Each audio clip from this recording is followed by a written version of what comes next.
Hello, everybody. Is there anybody out there? Everybody, welcome. I'm talking to myself, welcome. There's nobody here yet, but I just wanted to say hello. I'm a few minutes early here, so we'll wait. Hopefully some people will show up. It may be dinner time. Let's see, I get a bunch of messages, which is really cool. Let's see who shows up here today. Let's see who shows up. And if nobody shows up in the next 5 or 10 minutes, it'll be the shortest live stream in history. So let's see who is here. It's got to be a bunch of people coming, right? Do we have anybody coming? I'm sure we will. Let's wait a couple seconds here. Getting all kinds of notifications. So it says I am live. Yes, I am. Yes, I am. Yes, I am. Hey, Travis, what's going on, buddy? Good to see you. I've got one there. How's everything looking sound? Everything looking sound okay? Let me get up my comments. Oh, cool. The comments are nice and big. I can see them. How does it look, Travis? Does it look good? Hey, Christopher, how are you, pal? Let me know how it looks, if the lighting's good, how it sounds, you know, all that happy stuff while I get my comment section ready here. Hope you all guys are doing well. You're getting ready for Thanksgiving. Hope you and your families are all doing well. Good evening, Elogic718. How are you? Good to see you. Good to see everybody. Bonafredo, how are you? I hope I said that right. I'm terrible with names. Looks good, Christopher says. Thanks, Chris. I really do appreciate that. Let me just get my, make sure our comments can all work on the screen. Oh, let me shrink this up. Hold on, I gotta get myself adjusted here to make sure everything looks. Oh, wow, that looks nice and big. I like that. That comment looks really, let me see if I can edit that and make it look a little bit style, dynamic. Text box shrink. Oh, there we go. I kind of liked it when it was nice and big, though. Let me just see. While we're waiting for people, I'm just playing around with the settings here. Settings in the live stream here. Hold on. That looks okay. Let's see what this looks like if I change this. We'll stick with just a text box. And that looks pretty good. All right. So there's our text box. Nice. Make sure you hit that like and subscribe button. Oops. Let's get over here. Let's see. Mr. Music, how are you? Love your channel. Thank you so much, brother. I really do appreciate it, Mr. Music. I really do. That means a lot. Thank you so much. I'm glad that you like the channel and the content is helping you in some way, shape, or form. That's always a good thing. And we just crossed, if you didn't know, we just crossed or just hit 10,000 subscribers on this channel. It only took, I don't know, a little over 2 years to hit that. Hey, David, what's up, buddy? Hit the go button earlier there, but yeah, I did. I want to, you know how it is, man. If I go right to the last minute, something won't work. The audio won't work. The lighting won't work. The picture won't work. I've had that, so I always feel like I gotta do it a couple minutes early, because if I don't, I'm screwed. That's the way it is. How are the Focal Trios? They're awesome. You can't see them. They're right here, but they are awesome. They are a big step up from the twins that I had, which were a step up from the solos that I used to have. But all three of those Focals, because I had the solos for like 6 or 7 years, and then I had the twins that you guys saw for maybe, I think we got the twins right when we installed the console, right, Dave? Or shortly thereafter. So I had the twins for a couple of years, which sounded, very similar to the solos, but a little bit better. And the trios still have that Focal thing. It's when you hear the solos and the trios or the twins and the trios, they sound similar. They got that Focal thing because they got the beryllium tweeters in there. But I'll tell you what, these new, and this is the new ST version that just came out. The imaging on these things and the clarity and the detail are the best monitors I've ever had by a long shot. So I would say What it went out of focus there? Oh, okay. For a second, I would say if you're interested in the trios, you're not going to be disappointed. You're not going to be disappointed. They're really, really good. George says, "Hey Dave, really enjoyed your recent podcast appearance on the Recording Studio Rockstars Live." Yeah, George, thanks. That podcast interview was done actually about 4 or 5 months ago. He's pretty far ahead, so I recorded that over the summer with him. I had actually forgotten I did it, so I was surprised to see it go live, and I said, "Oh my goodness, I forgot that I was even on it." I had to go back and listen to it and see what I said. I'd forgotten some of our conversation, but I'm glad you liked it. Thank you so much. Yeah, it was a lot of fun. He asked me to come back and do another one with him in the early next year, and I think we're going to. So I really enjoyed it, and I'm glad you enjoyed the episode. Yeah, really cool. Dave says, yeah, we had the solos for at least a few months at the start. Yeah, we put up the solos when we first put the console in. And you're right, Dave, probably within a month or so, shortly after the console went in is when we got the twins. But we started with the solos, at least for the testing phase. But I only had the twins for, well, I had the twins up until just last week. So about 2 years. The twins are great too, by the way. It's a great speaker, but the twins, I didn't have the new version. I didn't even have the Mark IIs. Right now, I guess they're calling them the Mark IIIs, these ST versions. They just redid the solos, the twins, and now the trios.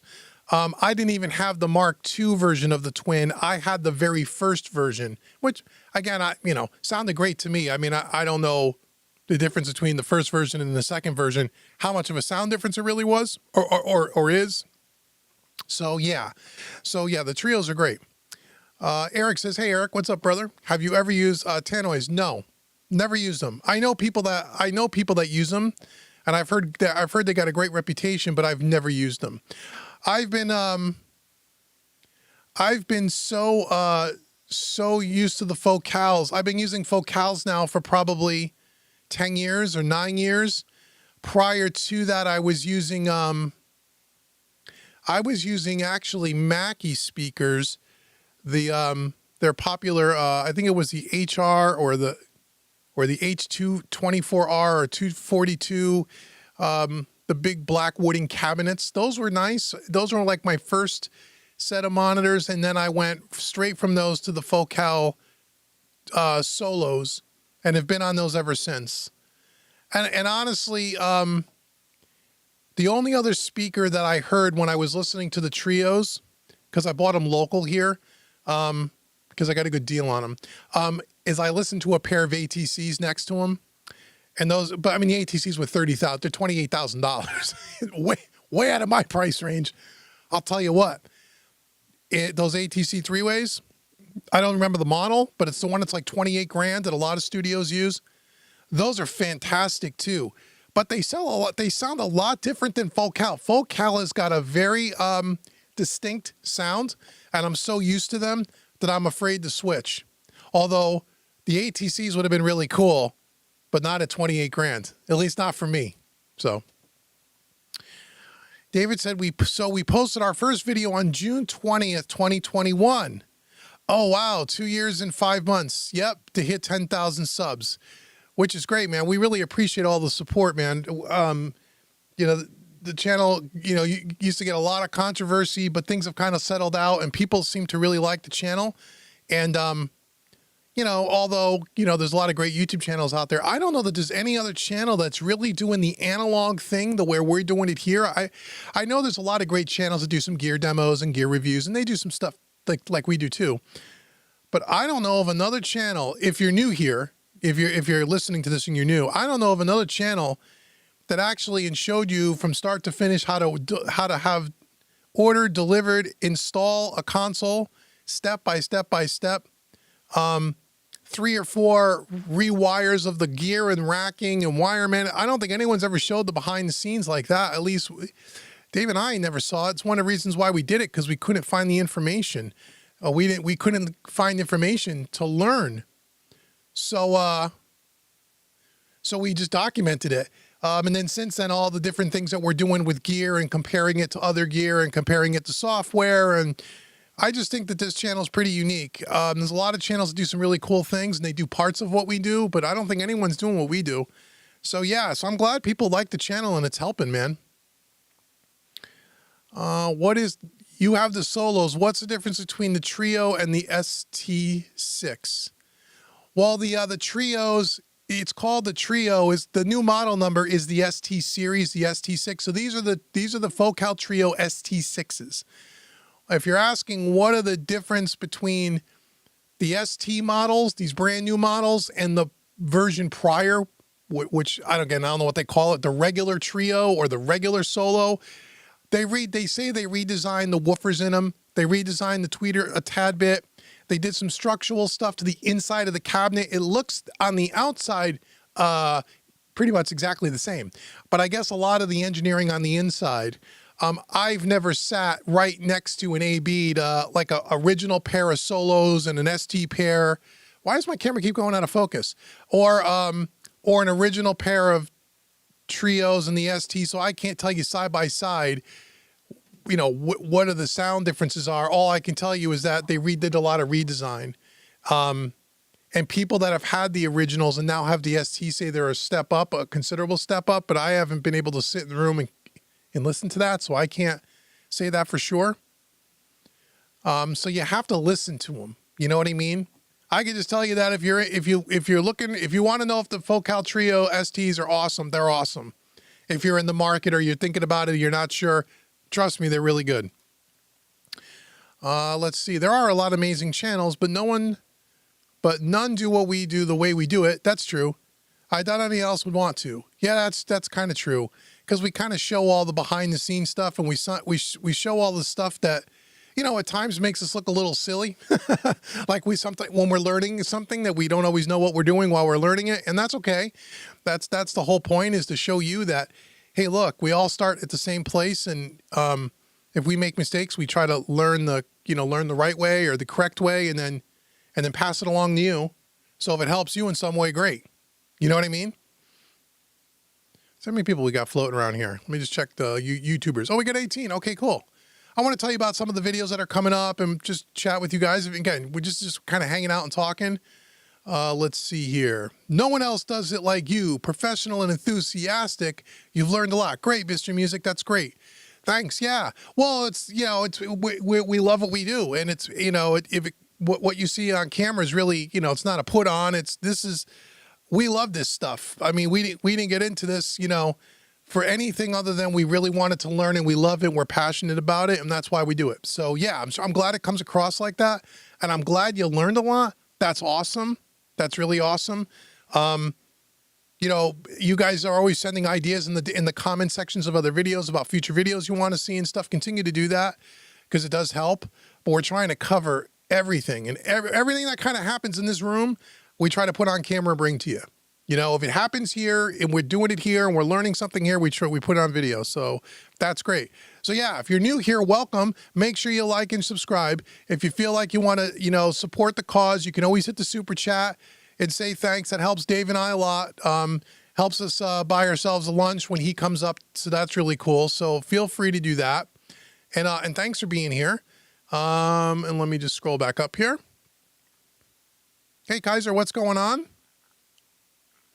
How you doing, Braxel? Good to see you as well.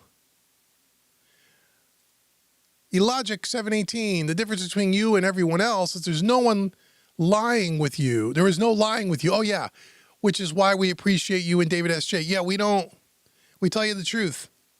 Not that other channels don't, but, we're very honest and straightforward, because we're not paid for here. We're not sponsored.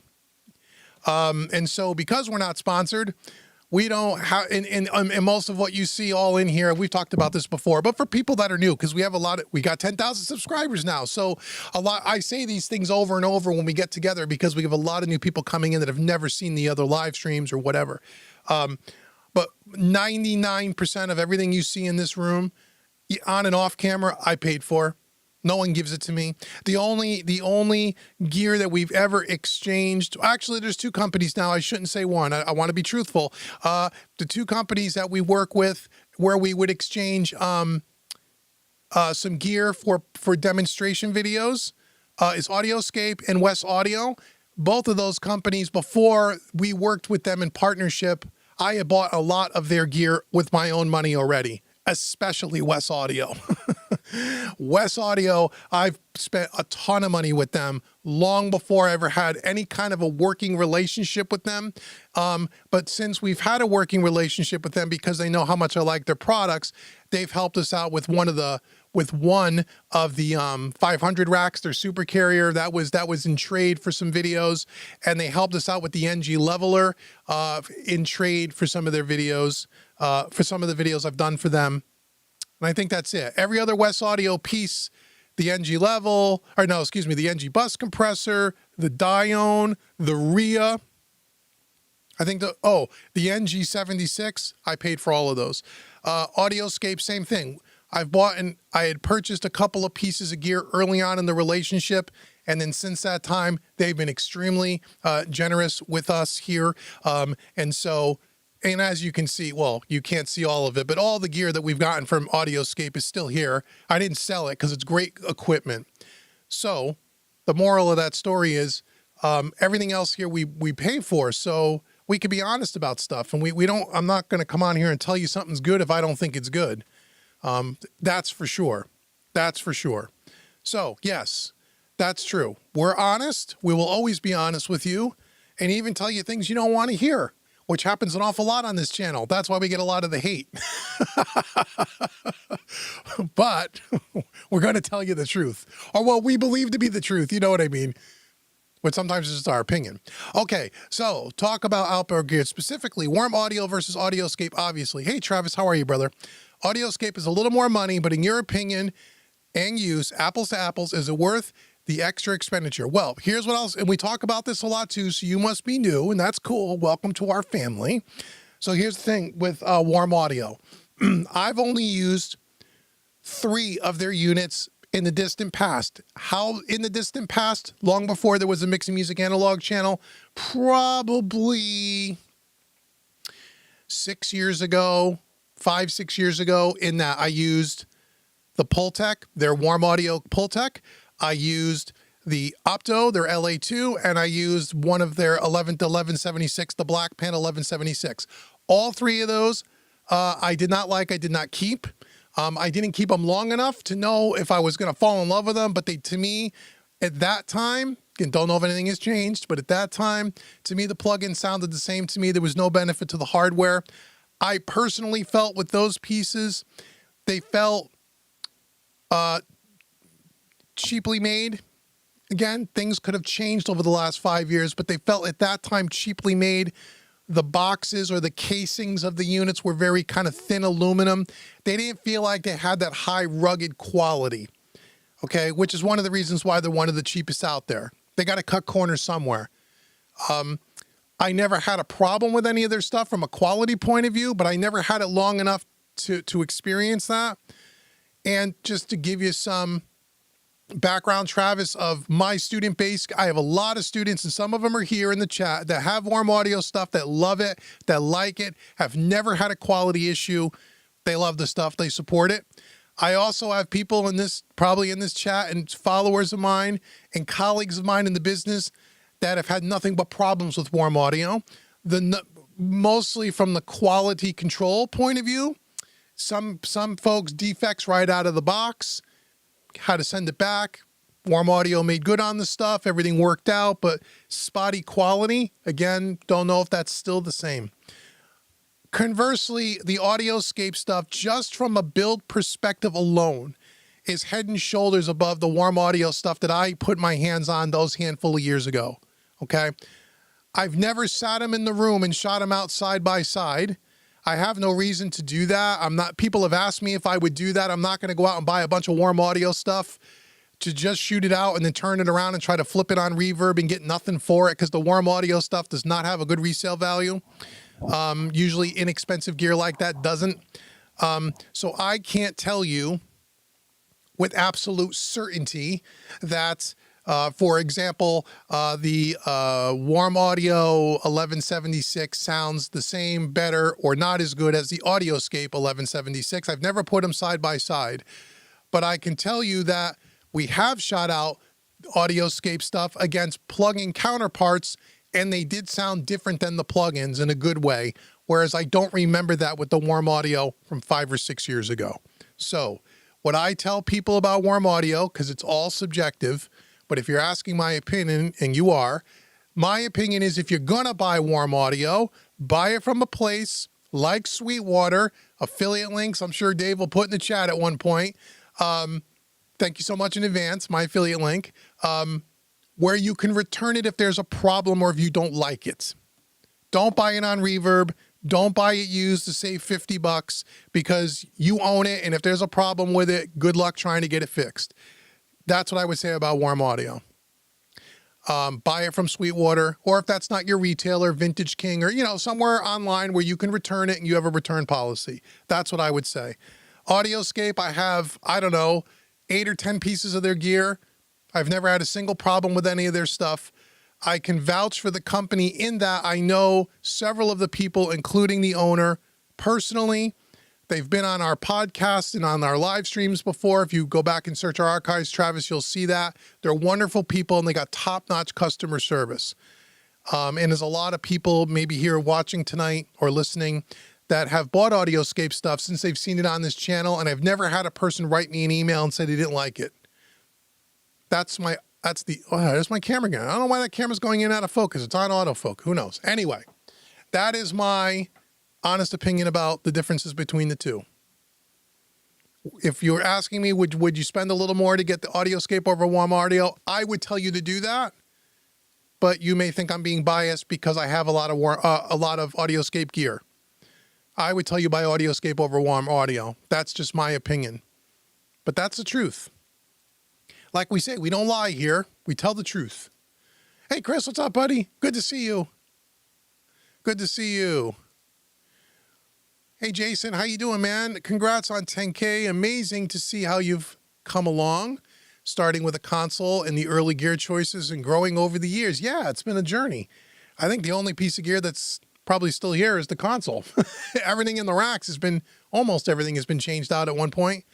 Except I think one of the distressors we have the distressors and a couple of early pieces, but yeah, it's been thanks for the congrats, and it's been a lot of fun, and there's a ton more content to do.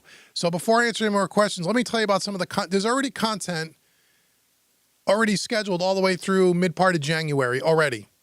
So if you let me just run through some of the videos that are coming, just so you know, because some of you in the comments will say, hey, when are you doing this and when are you doing that? And I heard you talk about this, and when is this video coming? And a lot of these videos are already done. They're just scheduled and they're in the queue. You just haven't seen them yet. So if you have not seen the 1073 BAE that I did this week, go check those out. Those were cool EQs. Some of you have probably seen that. That's been done. Sometime tomorrow, I don't know what time, but tomorrow, the next POV mixing video is being released, and you're going to be able to download the multi-tracks. I have a multi-track link. You'll be able to download it. So check that out. That comes out tomorrow. Then after that, we have part 2 of the studio rebuild. There are 5 parts to that series. You've only seen part 1. As you can see, obviously it's done. So part 2 is coming very shortly. It's already done. Then after that, we're going to finally publish the API 2500 compressor demo that our good friend, he's here tonight, Chris, he sent it to me, shipped it to me all the way from Texas, I believe. He shipped me his API to try it out, which is so cool of him. And I did a video a long time ago. It's just coming up now. That video will be done. Then you're going to see a couple of more parts, part 3, part 4 of the studio rebuild. That's coming. Then we have the Neumann MT48. We're talking about the converters. Those videos are done. There are 2 of them. You'll see those shortly. What else? Then we have the West Audio NG76 compressor. That is done. That is coming soon. What else do I got here? There's a bunch of others. I mean, that's just some of what is coming. That's just some of what's already been done and scheduled and is coming. So if you've been asking about some of those videos and some of the comments, now you know they're done. It just hasn't hit the live airwaves yet, but it will. Product Woo, hey Prod Woo, what's up? Hey there, you're new here. Welcome. Good to see you. What types of questions would you like to answer? I'm getting more into outboard gear. We could talk about all day. Whatever you got, man. If you got, I mean, it's up to you. If I don't know the answer, I'll tell you. If I don't have an opinion, I'll tell you. But whatever questions you want to ask. If you're getting into outboarding, you have a specific question about something, hit me. Hit us. I'll try to help. Let's see. Eric says, I definitely like your room optimization video. Oh, yeah, the trim off. I'm definitely going to get the software to even out my space. Yeah, if you've never used room correction or optimization, you can start with something like SonarWorks or Reference ID, whatever they call it today, ID Reference or whatever they call it. Start there. If you're not in the budget for something like a trim-off system. And speaking of the trim-off, that's another video. People have asked me about the Nova. The new Nova. It is coming. It's been delayed in production. I'm in contact with the vice president of sales and marketing over there, Antoine, weekly, and he updates me on it. We are getting a demo unit of the Nova, and we will do 3 or 4 videos on it to show you how to use it, how it's different from the ST2 Pro that I have, and all that stuff. So that's coming as soon as I get one. He says he thinks I'll get one before Christmas, but again, they're having, with everything else in the world, supply chain and part shortages on certain things, and they're still in production, but he assures me we're going to get one. So yeah, so if you're in the market for something like a trim-off, the ST2 Pro, there's already videos on that, but there will be a series of videos on the Nova coming soon as I get it. And it is coming. And we're going to be one of the first ones in the country to actually have them. There's only like 2 models in the United States, only 2 units in the United States, both with people at Trinoff. They're not widely, I think you could pre-order them at like Sweetwater and stuff, but no one has them yet. Small mastering chain, Neve Master Bus Transformer, SSL, the Bus Plus, and then the EQ. Decision between a Neve 8803 or an Elisa X filter. Which EQ would complete the chain sonically the best? I've never used the 8803 and I've never used the Elisa X filter, so I don't know. If you were just on, if I had to decide between those two, which one would I try first? The Neve 8803. If it was me, I would try the Neve before the Elisa, but I have not heard either one of those. Yeah, I'd have to compare the features of both of them, how many bands and all of that, because I don't know them. I can't vividly picture them off the top of my head. But I would probably, unless I read something in the description of the Neve or was missing something that I really wanted in that, I would probably try the Neve first. Not that Elisa doesn't make good stuff. We did some videos on their channel for a few of their other products, and they were good. I did one of their EQs. I don't think it was the X filter. Or was it? Shoot, I don't remember. I did an Elisa compressor, and I did a 500 series EQ. I just don't remember which one it was. And I remember it being pretty good, but I didn't keep it. It's not here. So I didn't like it enough to keep it, but it wasn't bad. But I haven't put my hands on an 8803. So I couldn't say for sure. Dave, what do you think about the new Audioscape take on the Neve 33609? Are you going to get one? 33609 won't be ready until the summer of 24. That much I know because I talk to Audioscape all the time. I haven't heard it. I'm sure it's fantastic. I've wanted a 33609 for a long time, so will I get one? Probably. I'll probably get one, but it won't be ready for at least 6 months, according to Audioscape. That one you saw on AES or wherever they were posting it is just a prototype.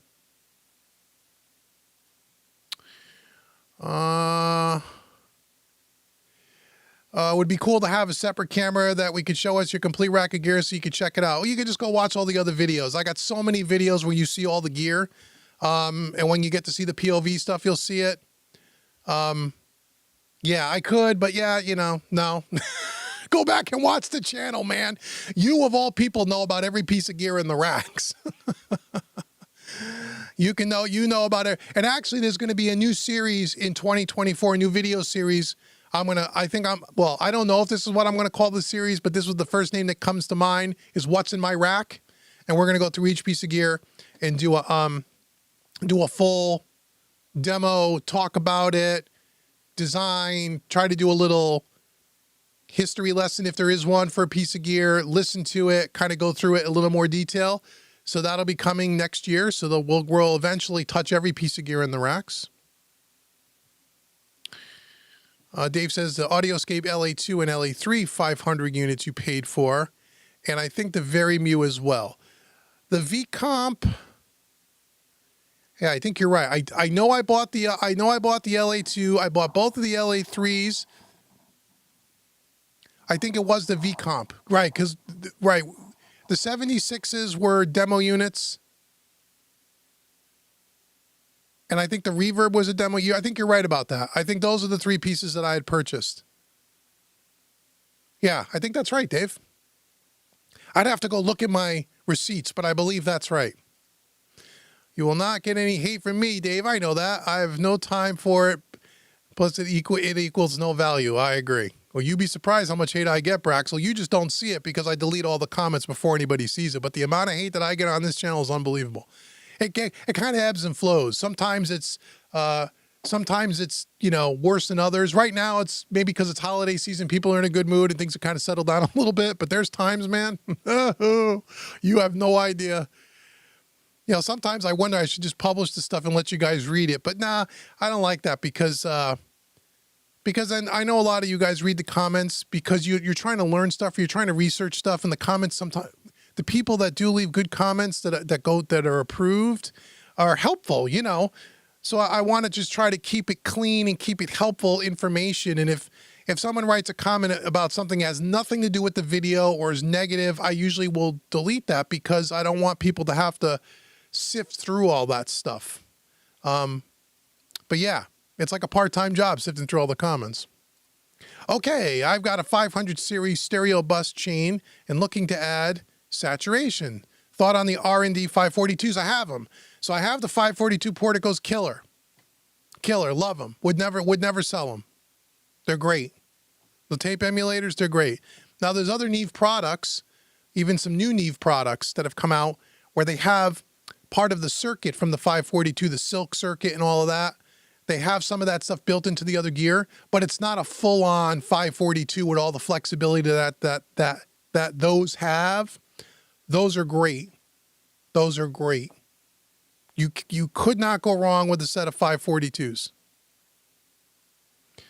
Audioscape is way better. Cool. Oh yeah, Dave makes a good point.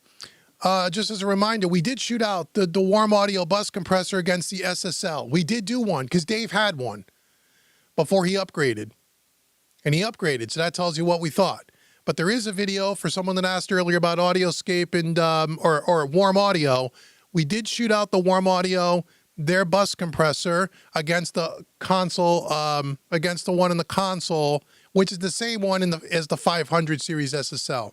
We didn't shoot it out against Audioscape, but we shot it out against SSL. And the SSL's better. It's not even close. You know, again, you can get into, and I think we talked about it in the video. You know, someone will say, well, before the money, it sounds good enough. Well, yeah, the warm audio is a great value. Does it sound good? Yeah, it sounded okay. Is it as good as the one in the console? No, it's not. And Dave would agree because Dave went out the very next day and put his up on Reverb and bought the SSL. So it is better in our opinions. But is the warm audio good? Is it good sound? Is it good enough for the value of the money? Well, that's all different for every person, right? If you're on a real tight budget and you can't, in this example, the SSL one was, I don't know, $1,300 and the warm audio was $600. So can you say that the SSL is twice as good because it's twice as much money? Well, that is all super subjective. If you don't have the money to buy the SSL, is the warm audio good enough? For some people it is. For other people, it wouldn't be. So we did do that. If you want to go watch that video, so you can get a feel for warm audio against another piece of gear, you could do that. And again, I know a lot of people that use warm audio and love it. Love it. It's just not my thing. And honestly, there's nothing warm audio makes that I really would need anyway to even buy something to try it. It would be kind of silly. They don't make anything that I would need. They just put out that new TubeTech CL1B, Again, is that, it looks like the real deal. Everyone's giving it glowing reviews on YouTube. Is it as good as a real TubeTech CL1B? I don't know. I haven't heard a real TubeTech before. The real TubeTech is $3,500. That one's $800. Is it going to be as good? If I had to guess, I'd say no. But is it worth 4 times the cost to buy the real thing? Once again, that's up to every individual. If I was in the market for a TubeTech CL1B, which is a legendary compressor, especially on vocals, I would probably somehow save up my money and buy a real TubeTech. That's what I would do. Before I would buy the Warm Audio one, based on some of the history and, again, the spotty quality and all of that. But I haven't heard it, so I don't know. It may be fantastic. You'd have to try it. And again, as I said, buy it from Sweetwater. If you don't like it, put it in the box and send it back. Then you're out. Then you have no risk, right? Okay, Kristen said, hey, how are you? I have a WA-47 Junior. Oh, cool. And it's a nice mic for the price range. All the hardware feels kind of weird. Yeah, well, I've never heard any Warm Audio microphones, but again, I know lots of people that own them that really like them. Is it going to be the same as a Neumann 47?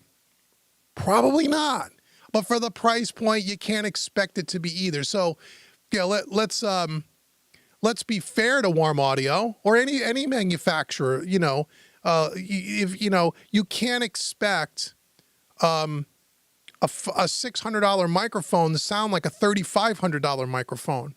It may sound similar, it may get really close, but then you talk about the fit and finish and build quality. You just can't expect that. There's a reason why the real one is a lot more money. It's not all just the name that's on the tin. There's a quality component choice in build quality, quality control, consistency, tolerance, spec tolerances, part specs, all that stuff. All that stuff plays into it. But if you like the way it sounds and you're in a home studio and it's not equipment or microphones that are going to get beat around by clients and all that stuff or producers, and you're good careful with your stuff, then you should be fine. You should be fine. Chris says, I just picked up an Audient 4816HE. Oh, that's their console there, the Heritage Edition. Congratulations. Because a lot of talk on this channel. Absolutely fantastic sounding board. It really is night and day when you fully drive into analog mixing. Congratulations on the board. I've never used an Audient, but just like I said, I know people that have them that like them. It was the only other console that I was even considering in the same sentence with this, because they were at roughly the same price point at the time. And I talked to enough people that told me if I had to buy an SSL or an Audient, what would I buy? And every one of them said buy an SSL. So that's why I did it. That's not to say the Audient's not great. I'm sure it's great. So that's awesome. But yes, just the fact that you can run audio through an analog mixing board is going to make a huge difference to your productions and sound, man.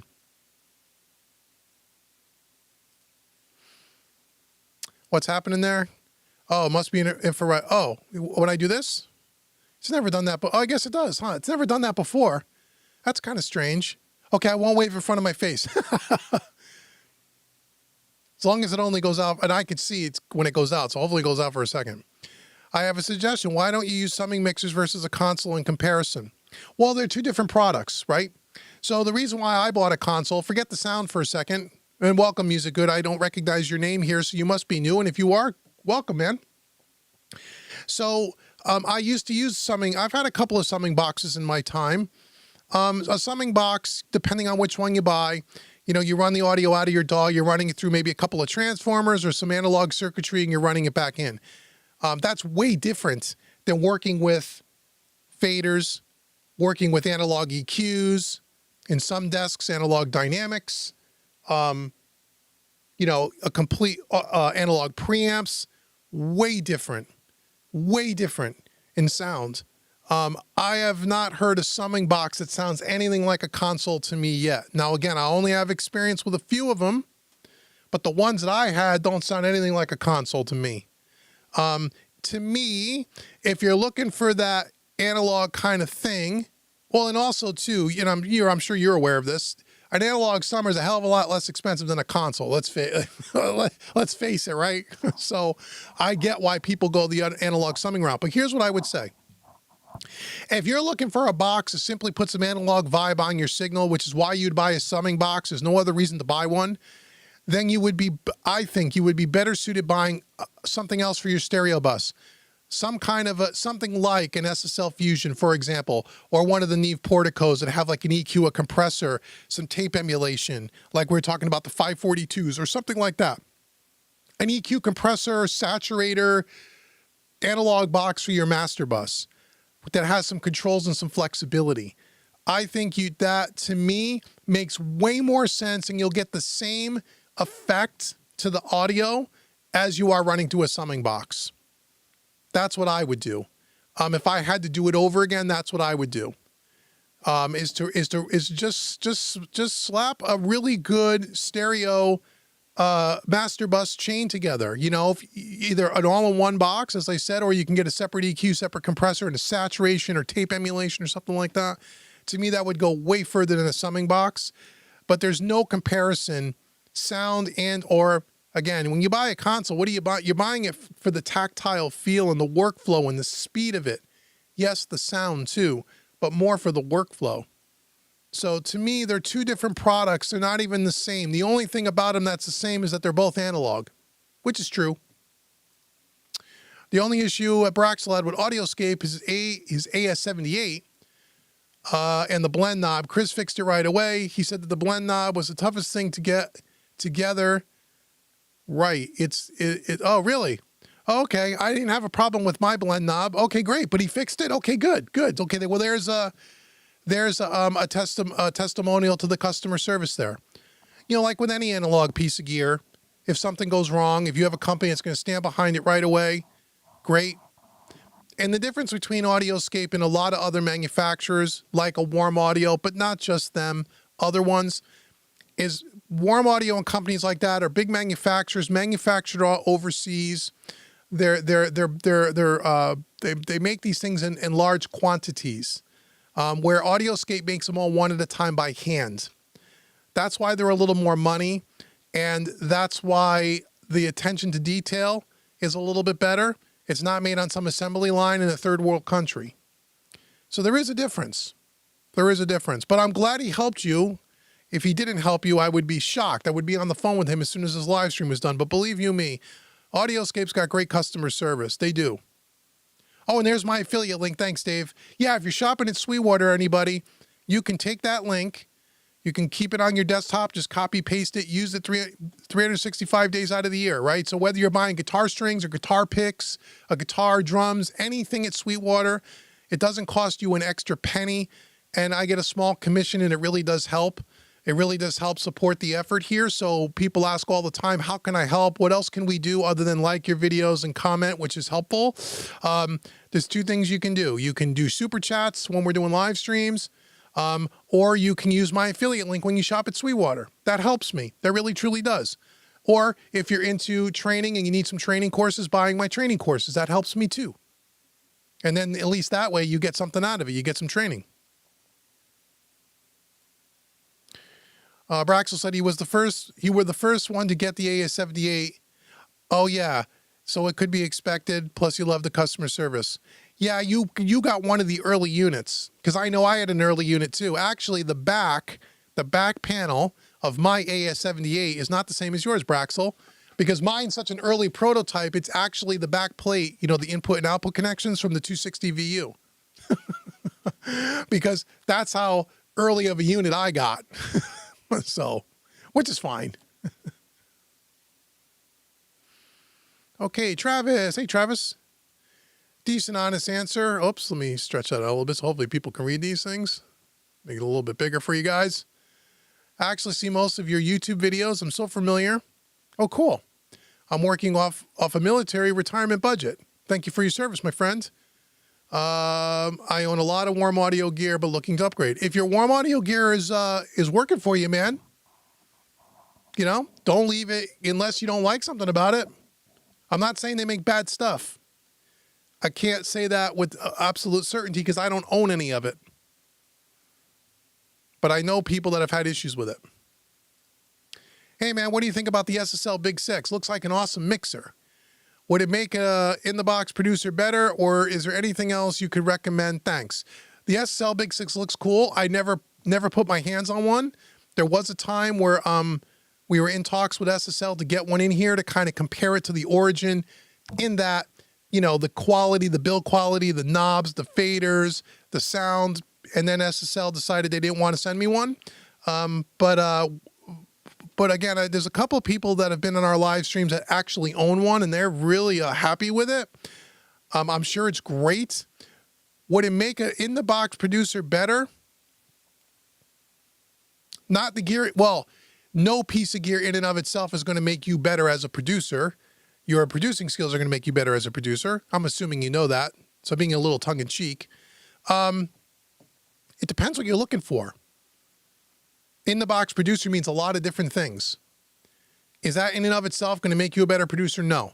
Is it going to help the sound of your productions? Well, it depends on the rest of your rig. It could.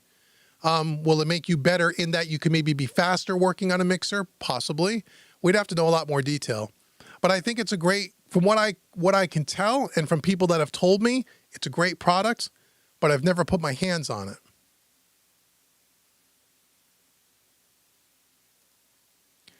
Have you heard of DIYRE?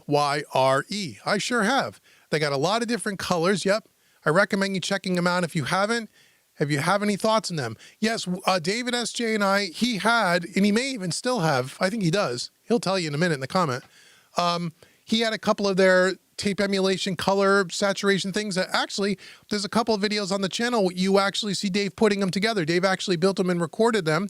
And we have it on the channel so you can see what's involved in putting those things together. He brought them up here and we listened to them. I wasn't overly impressed with them personally. Dave likes them a little bit more than me. But again, it's all subjective. I didn't think they were bad. After listening to the ones that I heard, I wasn't in a big rush to go out and buy them.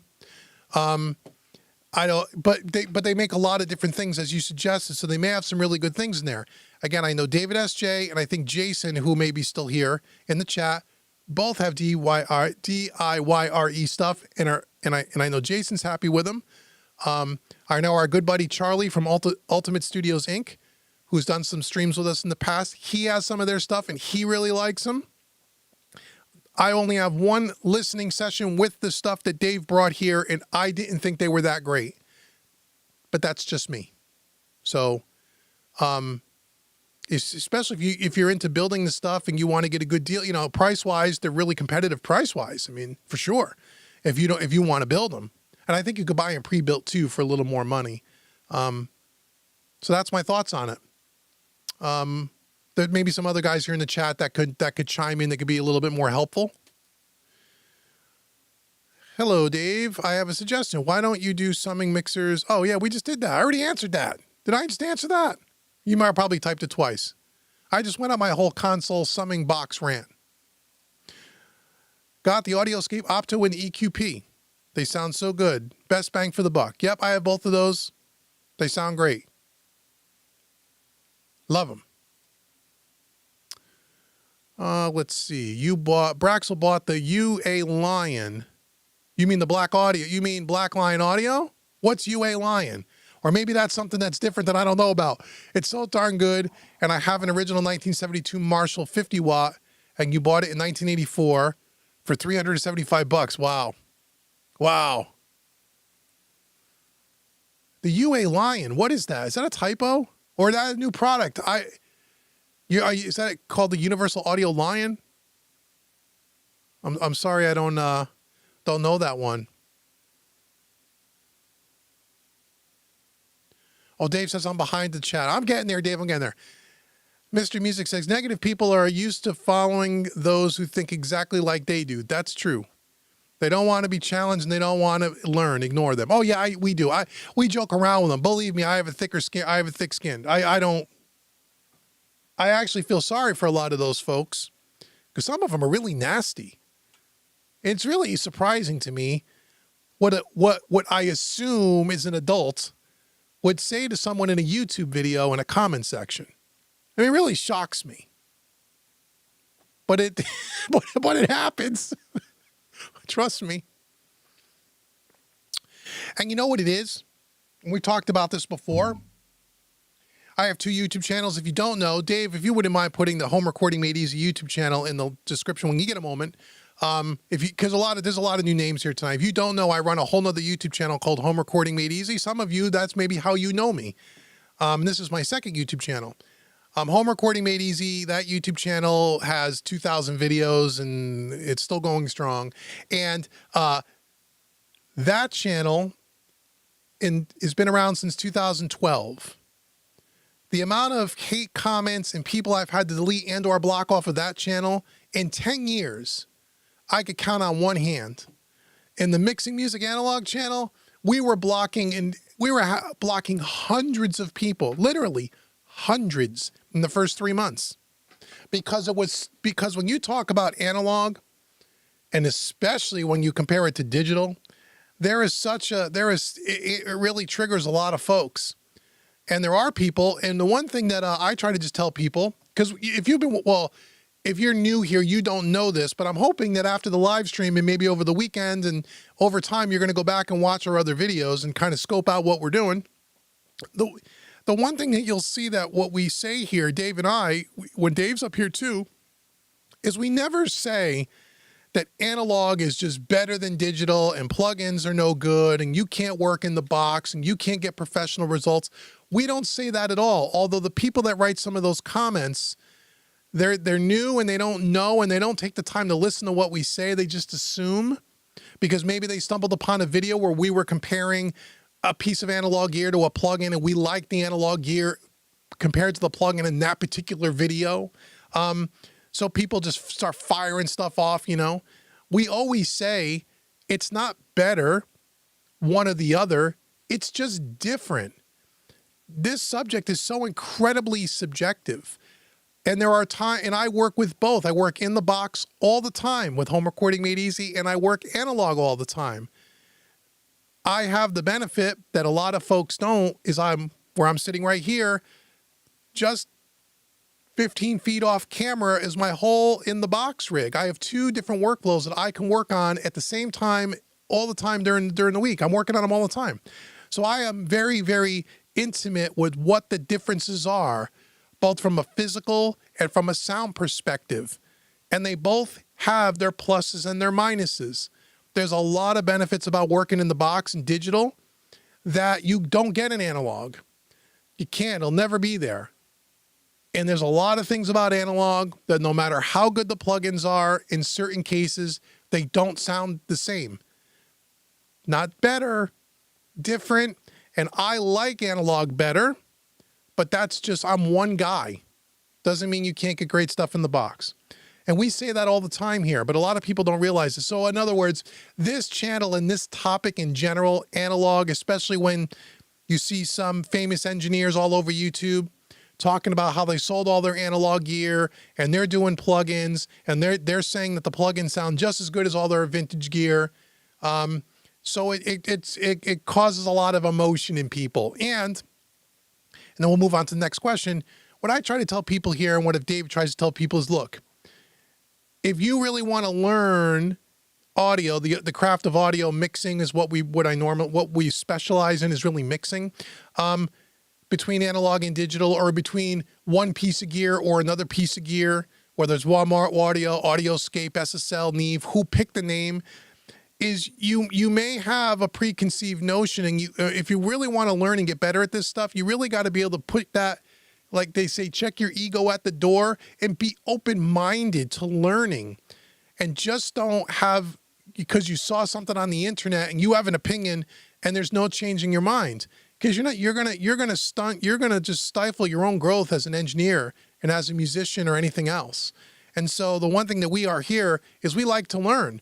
I don't have any preconceived notions about any of this stuff. I just bring you the information as I kind of learn it, and I just form my own opinions. But I'm not one to say that, oh, it's every time we do a shootout, the plugin is never going to be as good as the hardware. That's not true. Go back and watch some of the videos that Dave and I did with the SSL Fusion, right, Dave? We compared the SSL Fusion plugins to the SSL Fusion hardware. They're very, very, very, very close. And we said that in the video. I've done videos where I've compared a $3,000 API EQ to a Waves plugin API EQ. They're pretty close. I think the hardware is slightly better, but the plugin was really close. We compared the Trident ADB hardware EQs to the Trident ADB plugin EQs. Dave and I did, and they were pretty close. So, and we said it in the video. We don't get on here and say, oh, the plugin sucks and it's all about analog. No, sometimes it is. Sometimes it is. Sometimes it's not. Sometimes it's close. Sometimes you could take one or the other and it's fine. Yeah, and then some of it's just personal preference, right? So I try to tell people, look, man, when you come here, be open-minded, man. Just be open-minded. It's okay that if you believe one thing and then you learn something and now your mind has been changed. There's nothing wrong with that. It happens to me here all the time, all the time. And that's why I feel like I feel like I grow at a pretty fast rate at what I'm doing because I'm willing to be open-minded. I'm not here to just tell you one thing is I believe this and that's it. No, that's rubbish, I think. Anyway, that's just my opinion. Okay, DJ, how are you, DJ? Hi, I would like to know if you would prefer if your console had all or at least some stereo channels rather than having to break stereo instruments into two faders and have to adjust them sets of. Well, yeah, yes, and yes. Sure. Let me tell you. So just so you know, if you don't know, this console has 32 mono faders, actually 64, 32 long, 32 short, but the buses in the center are stereo, if you didn't know that, or they could be mono. They could be mono or stereo. Prior to the Origin, I was looking at an SSL AWS. Now the AWS series, the 948 specifically, that is a 24 channel board, 24 physical faders, but they could be 24 mono or 24 stereo or any combination in between. So if you had a stereo piano track, as DJ is mentioning, on the Origin, I have to bring that stereo piano out to two faders, piano hard left and right. On the AWS 948, it's one stereo fader, which is cool. And yes, would that make it a little more convenient at times? Sure, because it'd be less faders to manage in front of you. I suppose that would be good. But it doesn't bother me. But yeah, it would be nice. So that was one feature of the AWS that I really liked. But that console, there's some other things in that console, but that console was double the price of this console. Console was $110,000 for the 948. This was $49,000. So for half the money, I'll deal with the mono faders. But yeah, there's a few things on this desk, DJ, that I wish it had, of course, but not at the price that I paid for it. It doesn't exist. All the nicety things that all these really high-end consoles have that are wonderful, they all start at $150K and go up. Uncle Dave is not that rich of a guy. But yeah, the answer to your questions, yeah, it would be convenient at times, but it doesn't really bother me. Kaiser said he paid $525 for his WA, Warm Audio, SSL bus. And you used it, it's been amazing. See? And I wouldn't say Kaiser's lying. He has it, he loves it, he hasn't had a problem. He says he buys his stuff on eBay and eBay's been good to him. He's gotten lucky. That's great. JC Carter. Hey, JC, how are you? I recently bought an SSL2 Matrix. It's fantastic. Best of the analog and control surface world. What is your opinion? I've had my hands on one, but I've never used it. I had my hands on it in a showroom. It is cool. It is kind of a DAW controller, but I don't believe the SSL Matrix. Well, I remember the Matrix. Now you're talking about the Matrix 2, which is a newer revision. So what I'm about to say might be in the Matrix 2 that wasn't in the Matrix 1. There's no preamps on that, if I remember right. There's no preamps. There's only line ins, if I remember right. And it does some DAW control. It was only 16 faders, the one that I looked at. You may be looking at a larger one. I remember it being a cool product, but at that time, JC, if I remember right, and again, if I'm wrong, correct me, that was like a $22,000 or $25,000 console. And for me, at that time, for what I needed, it didn't have enough. It was a lot. That was a lot of money for what it did, in my opinion. But I think it does dog control, or at least it did on some level. And that's a really cool feature that a lot of people want to have. So again, depending on your workflow and your rig, that might be the perfect console for you. But if I had to choose between that and something else in its price bracket, which would be the SSL X series desks, I would personally buy the SSL X series, which is like a mini Origin with a bunch of empty 500 rack that you can stuff with preamps, EQs, compressors, or what have you. But the SSL Matrix looked like a great product. It just wasn't for me. And I thought it was highly priced for what it was. But the Matrix 2 might be different. Okay. Oh, you're talking to Kaiser about the WA. Cool. Do you use any hardware limiters at the end of your chain? I recently came upon the Manley Varimu. It's probably a great product. Beyond this item, do you recommend any hardware limiters at the end of your chain for mastering? I don't use any hardware limiters. I use a limiter and a plugin in the box. For no other reason as I just don't have one, and the limiter in the box was fine for me. Now, again, I know people will say, well, the hardware limiter, you can drive color, you can clip it, you can get some of those other great things, which is wonderful.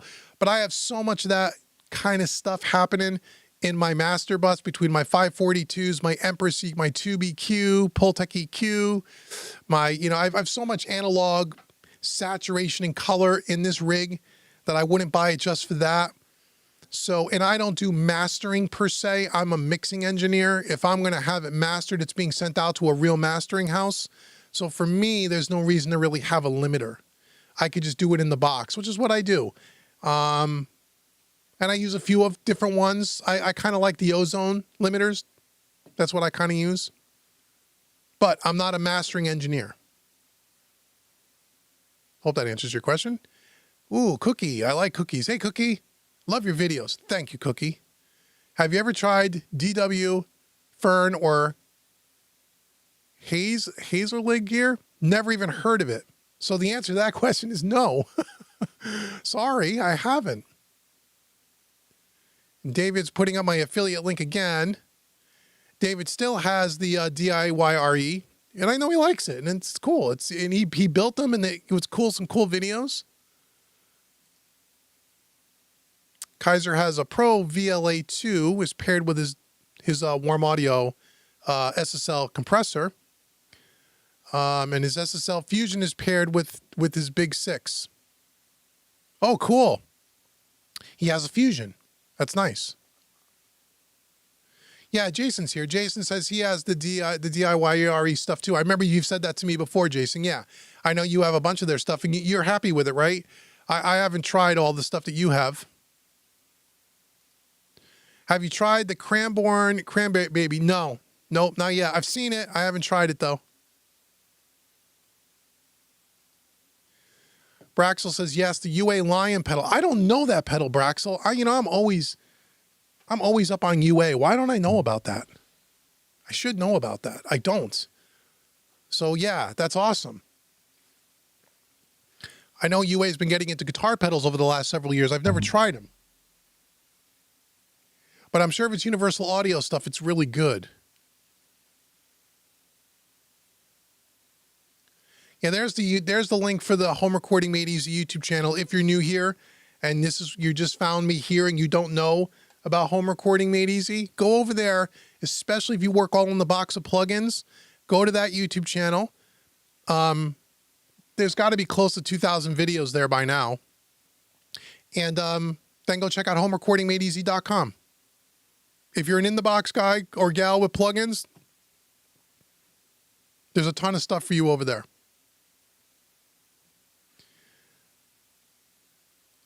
Jason has the tape emulators. Okay. That's cool. Oh, Dave says my POV mix is premiering tonight. Oh, my POV mix is... It is?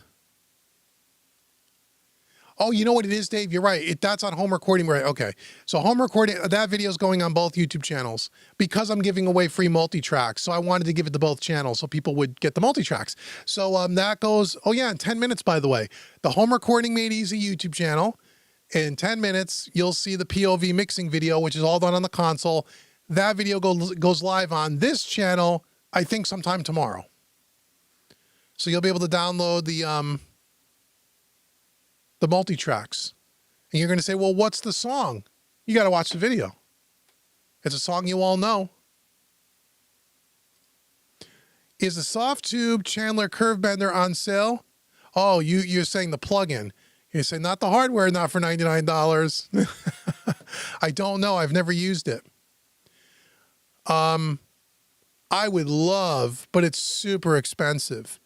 I would love to try the real one, the hardware, which is a take on the it's a take on the EMI stuff from Abbey Road. I never used the plugin.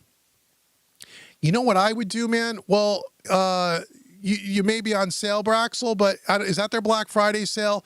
If you're buying plugins, guys, and the company hasn't advertised the Black Friday price yet, wait a week, because all this stuff is going to go on sale, man. All of it. Just like all my training courses at Home Recording Made Easy, they actually all go on sale starting Monday. But if you go to the website now, you can get them on sale. I just don't tell people that. So yeah. So if that, I don't know, Braxel, if that $99 is for Black Friday. If it is, then that's the best price you're going to get. I've never used it, so I don't know. I can't tell you whether it's worth it or not. Sean Carr. Hey, Sean. Where are you in Connecticut? I am about 30 minutes south of Hartford. I think you're around my age. You lived there in the 80s to the early 90s, so we may know some of the same musicians. Maybe. In the 80s and in the 90s, I was playing in bands all over Connecticut. So we might. Not anymore, I don't. That's cool.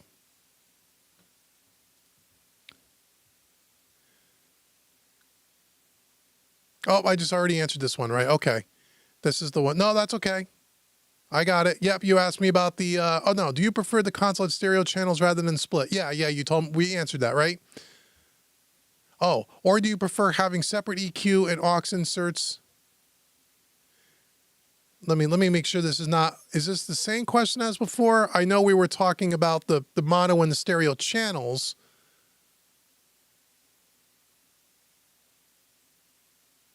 Oh no, it's the same question. Yeah, right. Because if you have a piano left and a piano right, you got to adjust both EQs. Right. Yeah, it's not. I'm used to it. It's not that big of a deal. It's still really fast to mix. So you need more I/O in addition to your RME interface, and you're thinking about the Ferrofish Plus 16. You think I should get it or something else? I don't know anything about Ferrofish, although I will say to you that the only, I don't know about that specific one, but they also make a new one called the 32 or something, where it's 32 in, 32 out, much like the Quantums. They're about $3,000 each. If I ever had to replace the Quantums, that would be the one I would replace it with, because it's got that same 32 in I/O. It's got the same D-sub connectors, which keeps me from having to buy all kinds of cable changes. And it's the only one. I mean, they're twice the amount of money as the PreSonus ones, but they're the only other ones that are really in my budget. What did I do here? Did I solo something? I hit something somewhere. Hold on. There we go. Sorry about that. So I don't know I've never used Ferrofish stuff. They have a good reputation. I would say you're probably pretty safe. Again, I would just say, again, like always, if you're unsure about a piece of gear, buy it from someone that you can return it if it's not your thing. When you get it in your studio, if it's not what you think, you can put it back. You can exchange it for something that is. But yeah, if I had to buy interfaces, because Dave and I have talked about this, it would probably be those Ferrofishes, because there's nothing else that does 32 in, 32 out that's not 10 grand plus, and I need two of them. So I'm not spending, $16,000 to $20,000 on I/O when I could buy them for $3,000 each and only spend $6,000. The DIY Recording Studio. Hey, DIY. Caught your interview with the Recording Studio Rockstar. Oh, cool. Yeah, Lidge. Congrats. Great interview. Awesome to hear your full story and how you ended up here. Thank you, man. I appreciate you listening. Yeah, a lot of people have contacted me since that interview and to say thanks. And I'm glad we got some new followers based on that interview. It was a lot of fun. And yeah, thank you so much. I had a lot of fun doing it. It's the Black Friday sale. Okay, then I can't tell you that it's worth it or not because I don't know. I don't know. Can you demo it? Can you demo it for a day, Braxel, and just put it download the demo, play with it for an hour, see if it's your thing? That's what I would do.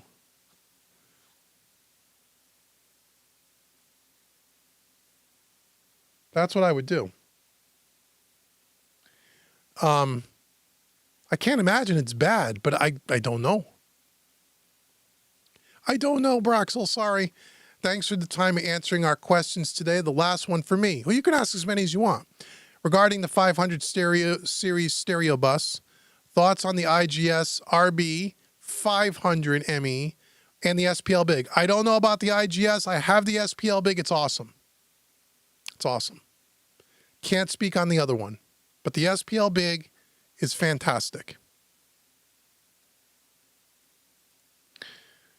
Kaiser says the Ferrofish Pulse 16 is only 96 kilohertz resolution.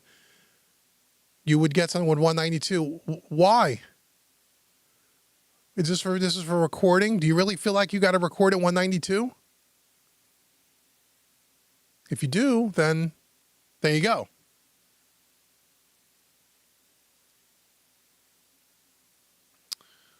I watched all your videos on the SSL plugins. Oh, cool. And ended up collecting all of them. Nice. They were on sale for a total of $150. Yeah, we said in the video, and I did reviews not only on this channel with Dave when we compared it to the hardware, but then I did a whole series of SSL Fusion plugin reviews on Home Recording Made Easy. And we went through every one of them. And I said at the time, for what they were asking almost, if I remember right, they were asking almost $200 per plugin for the Fusion. And I said it then, and I'll say it again, and I love SSL. Right? That is absurd for those plugins. Absolutely absurd what they were charging for those plugins when they first came out. And I said it at the time, and I told all my students, do not buy them at $200. They're not worth it. Because they're not. And I said in those videos, if you could get them for less than $100 a piece, buy them. And in some cases, a lot of you guys are buying them for $20 or $30 and they put them on sale. They're worth it at that. That was SSL. That was their attempt to do a big money grab because people wanted the hardware, the Fusion. It was so popular when the Fusion first came out. So they put out the plugins and they charged you as much as they possibly could. And they made it half the price of the Fusion. And then they went and cut all the prices down, which I think is a little dishonest, to be honest with you. And I didn't think very good about SSL when they did that. But they do it, and other companies do it, and people bought them at $200 a piece. But I told every one of you on my channel not to buy them at $200 a piece. So I hope you didn't, because you wasted your money, in my opinion. You want to hear something else that's awesome about the SSL Fusion or the plugins and the SSL in general, which you may not have heard yet? You may have heard because it's public knowledge, but it's coming out next week. Slate Digital and SSL have now partnered on a plugin bundle. So if you own the Slate Digital All Access Pass, if you're like a paying subscriber of $14 a month or $150 a year, you're going to get all the SSL plugins for free. They're going to be calling it the Complete Access Bundle. You're going to see stuff about it on during Black Friday. And as a matter of fact, you're going to see Uncle Dave at Home Recording Made Easy doing some of those videos for him. So now you're going to be able to get those plugins that everybody paid $200 for free. But that's an awesome deal. If you sign up with Slate Digital, you get all the Slate plugins and all the SSL plugins for one price, which is an unbelievable deal. I would dare to say the best plugin bundle package on the planet, hands down. Those two together, for the same price as just paying for the slate, the best plug-in bundle package you'll ever find. That's just my opinion. But if you only paid $150 for the SSL stuff because you bought them on sale, you got a good deal. And speaking about SoftTube, the new Console 1 is coming out. One is being shipped to this studio on Monday. So you'll see that at Home Recording Made Easy too. There's only 3 of those units in the United States.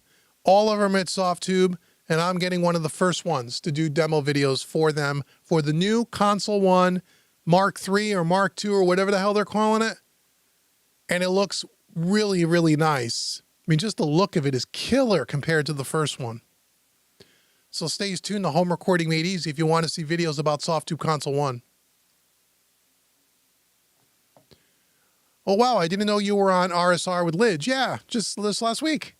A lot of my philosophies on recording came from that show, countless hours. Oh, on the IGS rubber bands is a Pultec.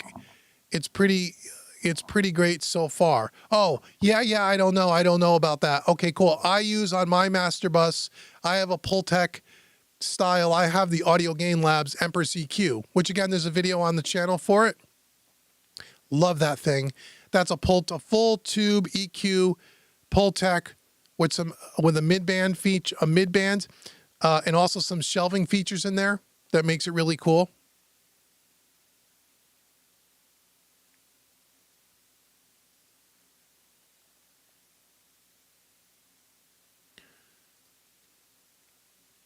I watched your Rely on POV. Oh yeah, James Lugo. It's a friend of mine. It was really good time watching you work. Very inspiring. Oh, cool. Then you'll like the one that it's just about to air on Home Recording Made Easy. Yeah, people seem to like the POV. Asked me to do more, so we're going to do some more.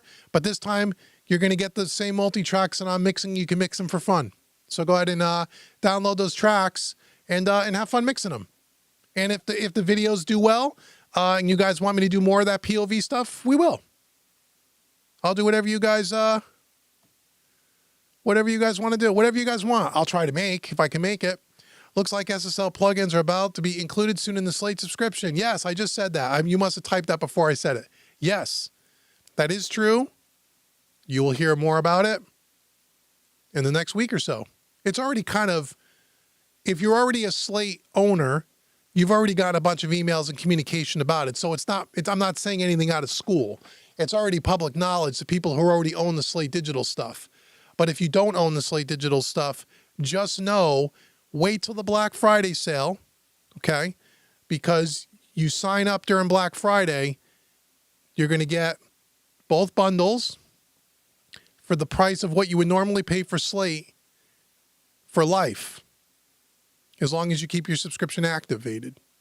After Black Friday, that bundle will still be available, but not at that price. What will the price be? I don't know. But it won't be that price. That Black Friday thing is only for 8 days. And again, subscribe to Home Recording Made Easy's YouTube channel. Hit the notification bell because you're going to see the videos coming out sometime between the 20th and the 23rd. And that's when you're going to hear all about the complete package. I'm going to walk you through it. You're going to see it. You're going to know all about it. And it'll be all over social media too. Just so you know. Just so you know. All right, am I at the bottom of the chat room? I can't believe it. All right, man. What other questions you guys have, if anything? So I told you about the videos that are coming, a lot of videos. Told you about the Black Friday sale at Home Recording Made Easy, right? You go to homerecordingmadeeasy.com if you need some training. Everything is 60%, not even 50%, 60% off, including both of my hybrid mixing courses. Go to Home Recording Made Easy. If you're into higher level mixing, you want to go to the training page, go to the advanced courses, you'll see them. Hey, we already got a thumbs down. Look at that. Somebody's disappointed. Someone doesn't like Uncle Dave's opinions. How about that? It's okay. You don't have to like me or even like my opinions. Let's see. Out of all the 500 series EQs you have tried or heard so far, which are your favorites? If you can only have one, which would it be? I like the new cappies that I got. Those APIs, I like those. I like those. I like those. Yeah. And I like my, that's the 500 series. I also love my API 5500 EQ, but that's not 500 series. You didn't ask about that. So I would say the cappies.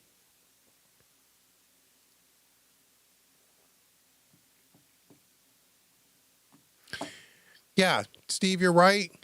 I wouldn't say in a seamless way. You don't know what I know. But it is going to happen. It's not as seamless as you would think. Trust me. But that's cool. It's a really cool deal, man. Since we're at the bottom, what are your favorite gear? If you only had a handful of pieces. Okay, well, again, if let's just say we're starting off and you didn't have a lot of gear and you would say, what would my first pieces be? My first pieces would be my three things on my master bus. My Empress EQ by Audio Gain Labs, my Neve 542 Porticos into the SPL Big, into the SSL bus compressor. Those are my favorite. I love that mix bus chain. That I really like. Other really good pieces that I love the Pultec, the Audioscape EQP. I love the 260 VU a lot. Those are some of my favorites. I mean, I got, the West Audio NG bus compressor. Love that thing. Favorite. API 5500 EQ. Love that thing. That's a handful. Those are my favorites. But I like all the stuff because I don't keep stuff that I don't use. If I don't use it, it gets sold. I used Waves for a long time, but now I'm about to change. Why? Why are you going to change? Oh, he's got more stuff here. Slater Plugin Alliance. Slate. Only because of this deal that I'm telling you about that you're going to find out during Black Friday. And I like Plugin Alliance. I have all their plugins. Or not all of them, a lot of them. They make good stuff. Nobody beats the deal that this Slate bundle has. Nobody has a deal like that. Those two plugin bundles for the price they're charging, and there isn't a bad plugin in the bunch. And I've been saying that about Slate for the longest time. I tell all of my home recording made easy students, especially the ones that are with stock plugins and they're like trying to move into third-party plugins. They say, which ones would you buy? I say, hands down, that Slate Digital bundle is the best bundle for the money on the planet, full stop. And I have Waves, Plugin Alliance, Fab Filter. I have them all. And they're all, a lot of them are great. Waves makes great stuff too. But nobody makes that same bang for buck as Slate. So I would tell you, Slate, and wait a week and sign up for the complete access pass, and you're going to get the Slate and all the SSL plugins, which also includes all the Harrison plugins because they just acquired Harrison, which I'm not too familiar with really. I have them now. I haven't used them. They could be terrible for all I know, but they're probably pretty good. I just haven't used them. But that's all part of that bundle. That's why it's so great. So wait a week and then go get Slate. That's what I would tell you to do. Dave, when are you going to try the Rupert Deeves Master Bus Transformer? Probably not. They're not going to send me one to try, and I'm not going to buy one. I have no reason to buy one. I have no reason to buy one. I have transformers in the Neve 542s. I have transformers in the Empress EQ. There's no reason for me to buy one. Now, if they want to send me one to try, as you know, I would be happy to try it. But I'm not going to go out and buy it. I don't need it. Don't need it. I'm sure it's great, but I don't need it. So I'm not buying it. But if you want to buy a Braxton and send it my way, I'd be glad to try it. Be glad to try it. Okay, well, I'm at the bottom again. This is awesome. Yeah, I'm catching up. Okay, how many we got? 20 thumbs up, 1 thumbs down. How many people do we have here? Got like 30 some odd people. So that's cool. Let's see, what else we got? If you had to go back and let me put this comment up. Sorry, Product Woo. If you could go back in time on a Wayback Machine and give yourself a bit of advice, what would it be today? Advice about what? Life? Life in general? Career? What advice on what? I would assume, you're welcome, Bravo. I would assume you mean about audio and stuff. Here's something I would tell you. Go back, and again, I'll just say it, but if you want some inspiration advice, go back and listen to my podcast on Home Recording Made Easy YouTube channel from, what are we in, 23? From, I think it was 21, 2 years ago. When I first got into the analog and I first bought the console, I did a podcast episode talking about, it was 21. It was right after COVID. COVID happened in 20, it was 21. And I said, because we talk about all this stuff. We talk about gear, we talk about plugins. This is all fun. We're having fun. And a lot of people, once I went from the box, not that I left the box, right? We were talking, I still work in the box. We've been talking about that. When I added the analog workflow to my business model and, along with the box, a lot of people, said, why'd you do this? Why'd you do that? And we talked about that. And then other people since that time has seen the channel grow. And a lot of you guys who've never used any hardware, any analog, starting to get in the hardware. Some of you guys have run out and bought consoles. A lot of guys and gals just, procrastinate and they, this, that, and the other thing. And I have a lot of private students that I teach, Zoom. Again, I have coaching services, all that stuff. And I teach lots of private students. And one of the things that comes up a lot, whether it's about making a quantum leap or an investment in their studio, whether it be there's someone who works a regular job like most of you do, like I did for my whole career, and then wanted to do music full time and all of that stuff. And that's, making that kind of a life shift and change. And the one piece of advice that I wish I would have took earlier, but I got around to it sooner than later, but I wish I did this as a younger guy, was if there's something in life, and this was after COVID really hit home with me, and it made me really start to think about something that you've heard said a billion times by people, a cliche. If there's something that you really want to do, man, in your life, in your career, in your music, in your business, or start a business, or buy a console, or whatever you want to do, there's no better time to do it than now, because if you don't do it now, when are you going to do it? Right? And again, this was huge, right during and after COVID. I can't tell you, during the COVID pandemic, everybody was home, right? The whole world was shut down. Nobody was working for a long time, unless you were one of those essential critical workers that needed to go to work. I can't tell you, I was overloaded with coaching sessions because people were home. So they wanted to do coaching in the studio. And I can't tell you how many of those calls were, oh my God, I just lost my job due to this pandemic. My small company shut down that I was working for. Or, oh my God, I don't know if I'm going to be going back to work. I've been wanting to do music full time forever. I've been toying around with this thing forever. And they, in a panic, I need to now replace whatever I was making at my full-time job now that I'm not working anymore because of COVID, and nobody knew at that time, right? We didn't know if we were going to be locked up for years. We had no idea. It was never experienced anything like that, right? And they wanted to turn on a dime what their regular job to a full-time in music. And Dave, how do you do what you do? And how did you do this? And teach me what you do. Teach me how you do this. And, I can't tell you how many of those calls I had. And unfortunately, I had to be honest with people like I am with all of you and say, man, you just don't go like this. And all of a sudden you're making a full-time living in the music business. That doesn't happen. That happens to 1 in a million. This is a thing that's taken me 15 years to build. And only in the last maybe 7 have I done it full time, maybe 8, right? I built it 10 years. I did it as a part-time gig. So my advice was, if you're thinking about it, or you're thinking about getting something, or there's a lot of people there, I'm ready to pull the trigger on this. I'm ready to pull the trigger on that. And everyone's got different circumstances. I get it, especially when it comes to money. But I just tell people, stop putting it off. Stop putting it off, especially a lot of people that follow us here. not all of you, but a lot of you are in your 50s, 40s, 50s, 60s age-wise. If you don't do it now, when are you going to do it? That's why I bought a console. I was telling that story I told you, well, some of you know, I was toying over this idea for 2-3 years before I pulled the trigger. 3 years.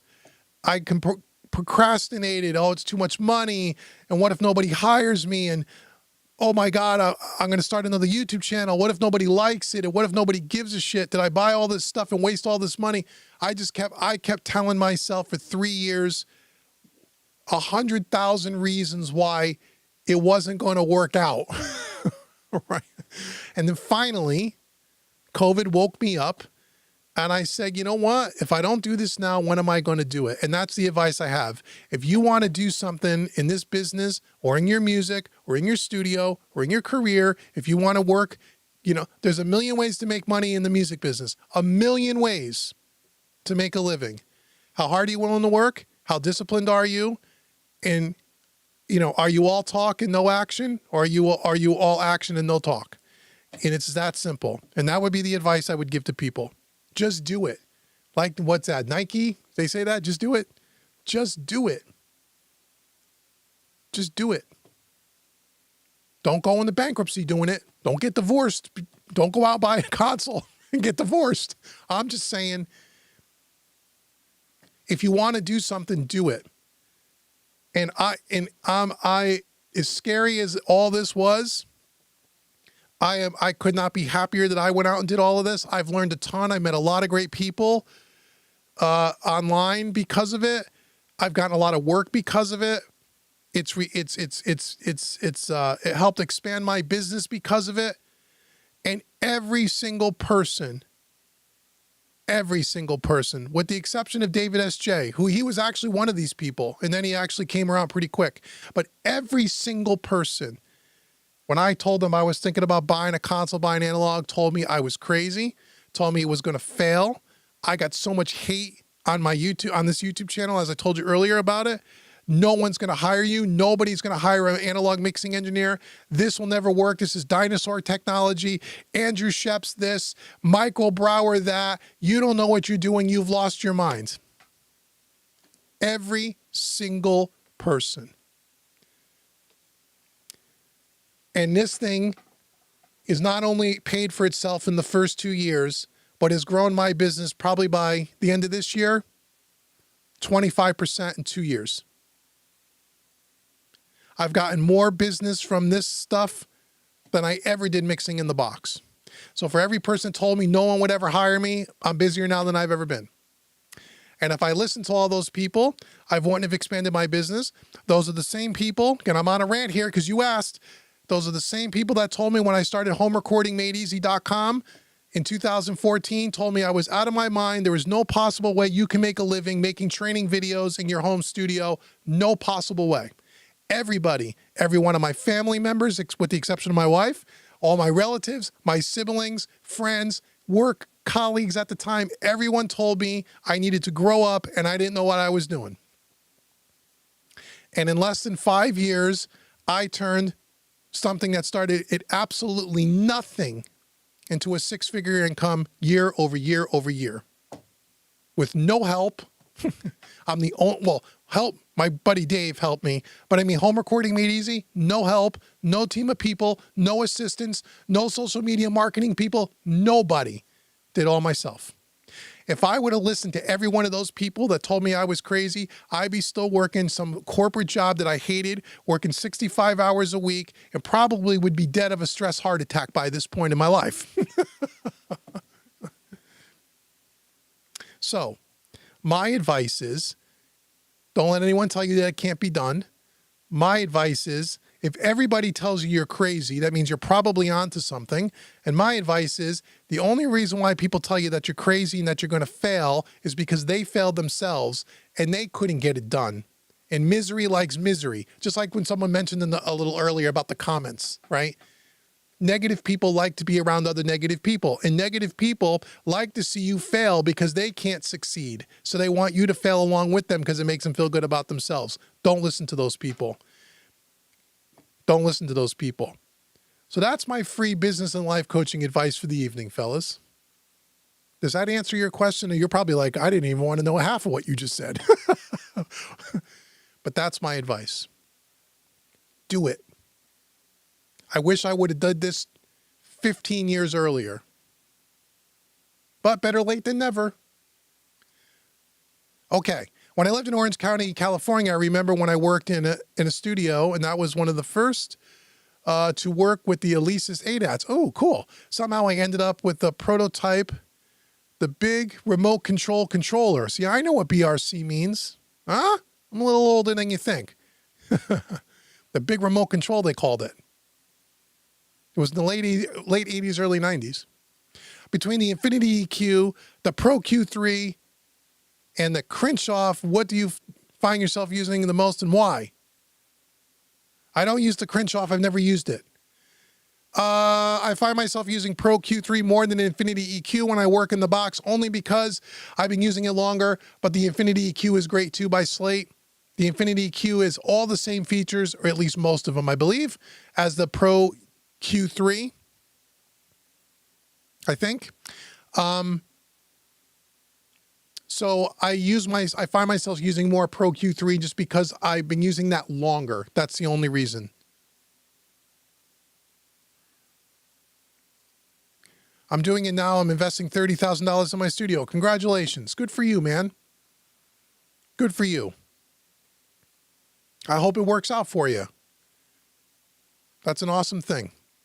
Time is long, life is short, Stevie Wonder. I'm telling you, man. I'm telling you. You're right. Just do it. Don't go broke doing it, but do it. You know, and another thing too, like I tell people, say, oh, this is $50,000. Oh my God, $50,000. How could you spend $50,000?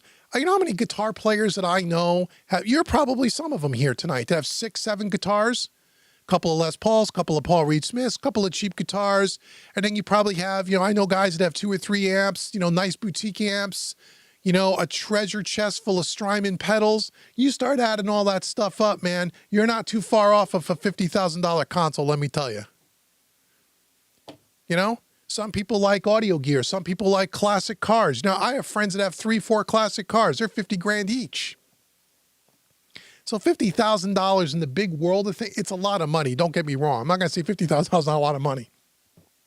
But, this is not a $200,000 console, Oh, man, thank you so much for the super chat. Thank you. That's very kind of you. You are my hero.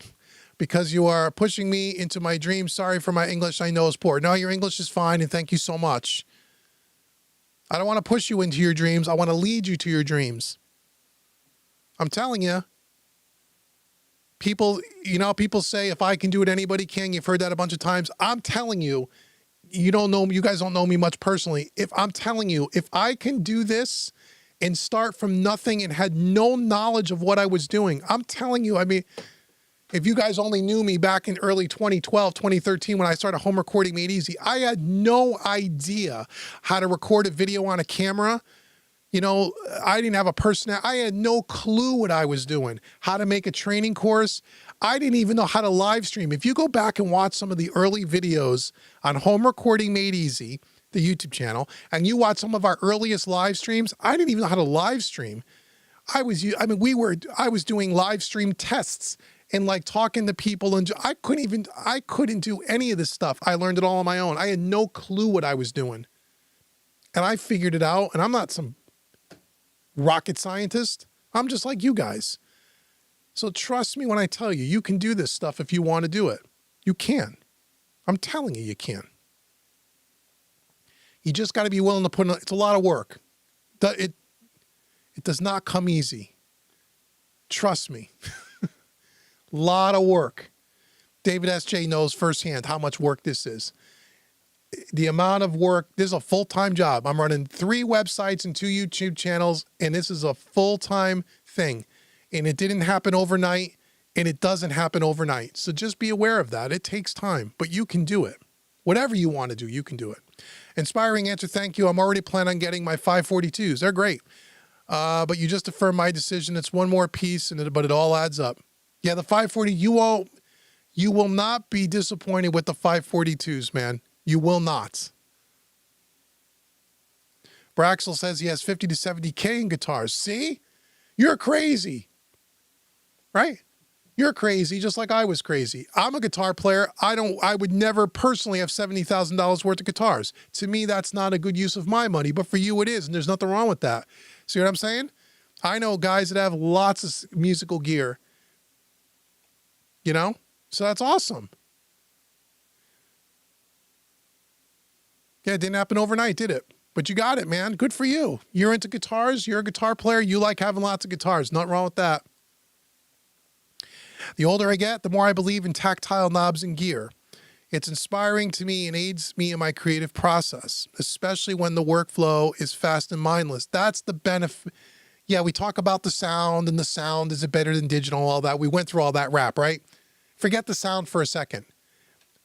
The tactile feel and the speed at which it is to mix on this versus mixing on the box of plugins is night and day. It's not even close. Even if you believe, which is valid, by the way, because we all hear things differently, even if you believe that the sound is 100% identical between analog and digital, and that's okay to believe that, the workflow and the tactile feel is nothing like working in the box. And some people will say, well, is it like, what if you got a soft tube console one? Or what if you just had a UFA? Not the same. It's not even close. This gets you a little of the way there. If you're using something like this with your DAW, it's great. But there is nothing like working with the gear and the knobs. It is so quick, and it is more creative. And you don't spend your time looking at screens and looking at plug-in windows. You have your head down and you're listening to what's coming out of the speakers. And you're mixing more with your ears and your eyes. And for me, it's way more fun to mix on analog gear than to mix in the box. Way more fun. So yeah, that's the reason why I did it too, Product Woo. That's the reason why I did it. I wanted to experience the tactile workflow. Because when we first got this, I mean, Dave can attest to this because Dave was the one that helped me kind of plan this all out. And he was with me. Go watch the videos. He was here the first day we plugged it in. We talked about this. We didn't know when we bought this, or when I bought this, I had no idea if it was going to sound better than plugins. I had no clue. And I said to Dave at the time, I don't care if it's the same as plugins. I'm not buying it for the sounds. I'm buying it for the workflow and the tactile. After 6 months of working with this stuff, I've come to the conclusion that it's better than plugins for me. That doesn't mean it is for you. So yeah, I can relate to that. UAD Luna is free for Mac users. What do you think? It's always been free for Mac users. Always. Now the difference is, I think today, and I think this is recent, you'll correct me, Kaiser, if I'm wrong here. You used to have to have an Apollo interface, one of their Apollo series of interfaces to use Luna. I'm told that's not true now. I'm told that's not true now. Now you don't need to use their interface at all. Which, well, let me back up a second. I know that you can use any audio interface with Luna now. That I know. I did a video on my YouTube channel at Home Recording Made Easy. I did it showing that. Yeah. But they just did something with Luna to make it more accessible. But yeah, I like Luna. I like Luna. I think Luna has, again, it's still got some things it needs to have done to it, but I like it. I like Luna. I like it a lot. Oh yeah, Dave's saying that it's native now. That's right, it's native, right. Luna is now native, it wasn't before. That's right, it wasn't before. You had to have some universal audio gear in order to get Luna. Now it's native. That's cool. That's cool. Oh, my wife heard you, Dave, and she ran in here and grilled me over guitars. Sorry, man. Hey, well, now that I know you have that much money in guitars, I can just tell my wife, hey, I got a lot of gear down here, but I know someone that has more money in guitars that I have sitting here in a console. See? So I'm not the worst one on the block. There's someone worse than me. Ha ha. Hello, my name is Den. Hi, Den. I'm French. You don't speak French? No. I could barely speak English. Good for you. The house is paid. That just means there's more money for guitars. Or you know what you got to do now, Braxels? You got to take your wife out on a nice vacation now that the house is paid. You know, she finds out you have too many guitars. What's the first thing you got to do? Take the wife out for a nice dinner. Take her away for a nice weekend, right? If you could spend all that money on guitars, you could take your wife out. Okay, the Big 6. It does have a lot of interesting routing options, high fidelity EQs, and compressors. The one downside is there's a slight latency when doing summing. Oh, okay, I didn't know that.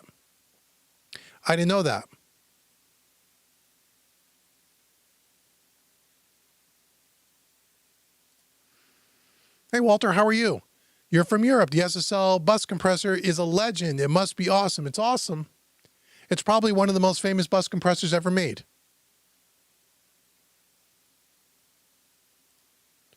It helps to be a bit persuasive. Yes, it does. All right, so I'll give you, we're at 7:30. We're going to stay on no longer than 7:45. So 7:30 here. So 14 more minutes, 14, and then I'm out of here. So if you have anything else you want to ask or say, you have 14 minutes to do it, and then we're out of here. And if we have nothing else to say, then we'll get out of here sooner.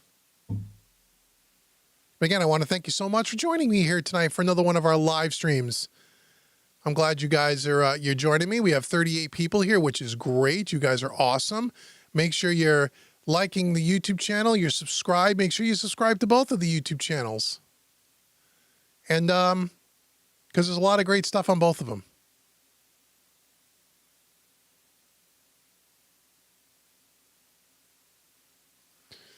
I live in Africa, and I work with a Lenovo laptop. And earlier this year, you bought a Mac Mini, cool, and an EC1 preamp, and people called me crazy for doing that without even knowing my plans. Don't listen to those people. Hey, Dave, that new Harrison 32 console is $90K even after they merge with SSL. What are your thoughts on that? Yeah, I saw it at AES. It looks like a great console. A lot of cool features, the way they integrated it with the DAW. They're doing a lot of things over Ethernet cables. You don't have to have all these crazy analog cables for routing. All the converters are inside of and built into the console, which is great, all the I/O. But it's 90 grand. It's got a lot of great features in it. I don't know much about Harrison. I know they're legendary consoles. But yeah, it's $90,000. I mean, I know a lot of people think you can, again, a lot of people, would knock me about the Origin. It's $50,000. Oh, you don't have dynamics on every channel. You don't have automation. You don't have recall. You don't have all that stuff. No console does for less than $100,000. None of them do. They just don't. By any manufacturer. So if you want a lot of those cool new creature comfort features and you want the best efficiency and all of that, you start at $90,000 and work your way up. And the ones that are really loaded up, that really have all the great stuff in it, they're $200,000. But I don't know much about Harrison consoles. It looks like a beautiful console. I'm sure it's great. Is $90,000 a lot of money for what it is? Probably not. It's probably a reasonable price.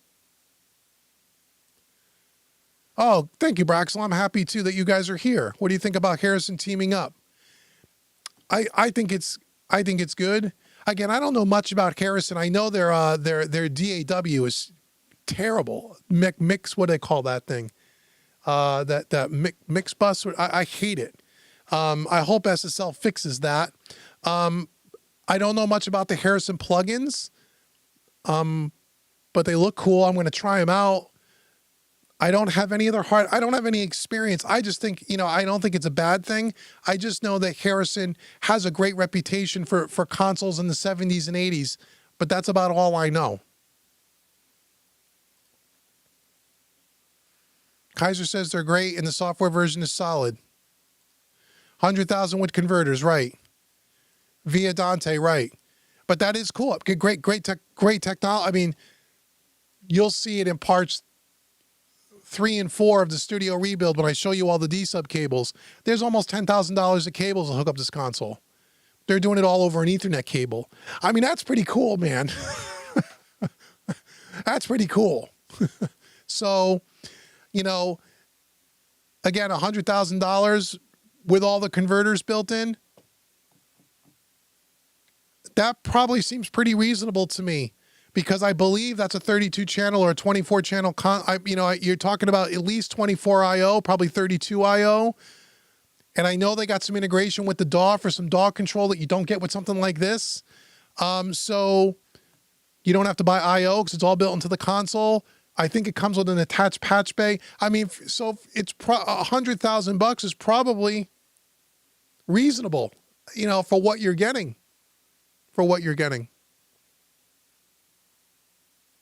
It says you cannot monitor with EQ, only record path. Oh yeah, that's a little strange. Yeah, I don't know the particulars, Zona. You probably know more than me. You're saying you can only record with the EQ, you can't monitor? That seems kind of strange. Yeah, you're right. That seems a little bizarre, but okay. Hey Ernest, how you doing? You're saying that your friend was at AES and has no automation in that console? Yeah. And Zona says it's 64 IO. So that's what this is, 64 IO. Yeah, this doesn't have did not have automation in it for $100,000. I don't know. I'm again, I don't know much about it, but you can add automation to any console the NG levelers like we're doing here. $4,000. I have 32 channels of automation on this console, all recallable in the box. Not flying faders, but go watch the NG leveler video I did on this channel if you haven't seen it. I got two NG levelers now, so we have 32 channels of automation, all recallable in the box, all controlled with a DAW controller for $4,000. So, yes, it doesn't write the automation to the desk, it writes it to the DAW, but it's still recallable. So I don't care about the automation side of it because the NG leveler solves that problem. But, again, saying there's no patch bay. Yeah, oh, okay. Yeah, again, I don't know. My guess is that desk is modular. Maybe you can add some stuff to it. They may have different price packages, and maybe they'll add a patch bay or whatever. I don't know. But yeah, again, it depends on what you're really looking for. Like I said, the cheapest you're going to get into a 32-channel console is $50,000. That's this. This and the Heritage and the Audience. Those are the only two that I'm aware of that you could do 32 faders for this kind of money. I think Trident too. Trident is in that ballpark too. For 30, well, if you want 64, 32 long, 32 short, $50,000 is the entry point. You start putting any other kind of features in it, you quickly get up to 75, 80, 90, 100,000 and up. That's just what consoles are, guys. That's what they are. That's what they are. Oh, hey, George, that's very nice of you. If you can make it out to Winter NAMM in January, I'd love to treat you to a nice steak dinner. Man, that's very kind of you. I don't know if I'm going to go to NAMM. I live 3,000. I live on the other side of the country. So it's an expensive business trip for me to go out there. So, I don't normally go to those things because it just doesn't make sense for me to go. But if I do go, I would love to meet. The only reason why I'd like to go is I'd like to meet some of the people that I meet online here in person. But I don't know. It won't be this January, the month after next, that I won't be going to, but I do appreciate the offer, man. Thank you so much. Okay, we got 5 minutes left, and then that's it, guys. 5 minutes left. We still got 24 thumbs up. We still only got 1 thumbs down. I guess that's good. Only one person didn't like the stream tonight. Sorry you didn't like the stream. It's no problem. Can't please everybody, can you? Can't please everybody. But that's okay. So make sure you stay tuned to the channel. A lot of cool videos coming. A lot of 2 videos are coming.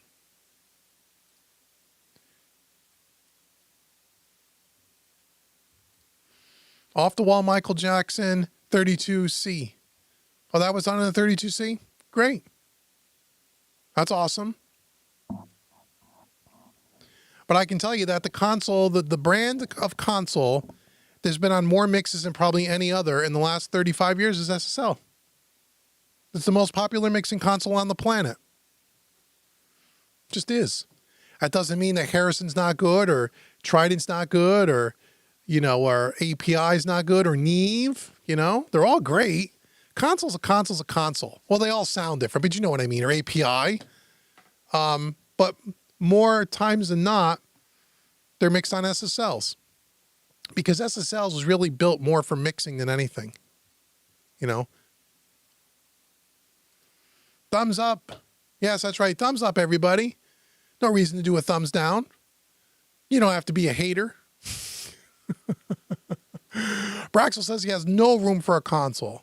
And you're using the Danger Fox 24U that took them nearly a year to make and ship it. Beware if you buy one. Oh, yeah, they got some cool desks, some nice studio desks. It took a year to make one? Really? A year? Wow. That seems like a long time to wait for a studio desk. But I have seen some YouTubers that have them, and they look really nice. I'm sure it's a beautiful, beautiful workstation. You have a Dante setup, Zona says, oh, cool. I don't know much about Dante. I know conceptually what it is, but I've never used it. But it seems like it makes a lot of sense.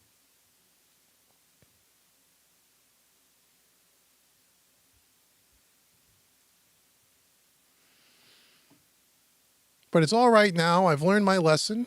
Well, you see, you can't please everyone, so you just got to please yourself.